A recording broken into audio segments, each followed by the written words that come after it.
घनश्याम ढुकने जी ने सबने मिलके यूं ही स्टार्ट किया था छोटा सा नरेट को। आज नरेट को एक समंदर बन गया। थँक्यू. कुणाल भाऊने सगळी माहिती दिली आणि बहुतेक त्यांचं तिसरं वर्ष प्लॅनिंग अथॉरिटी हे 2-3 असल्यामुळे अनेक प्रकारच्या अडचणी येतात. तर मला वाटतं की टप्प्याटप्प्याने सगळे प्रश्न आपण हल करू शकतो.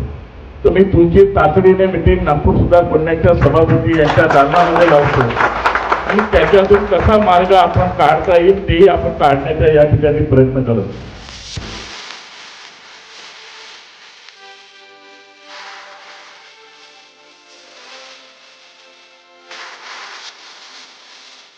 आरपीजी असेल किंवा बाकीचे म्हणजे रेव्हेन्यू रिलेटेड जे काही मॅटर्स असतील ते हे माझं कमिटमेंट आहे तुमचं पुढच्या 15 दिवसात आपण ते बैठक पण लावू त्याच्यात काय तोडगा काढता येईल ते पण बघू.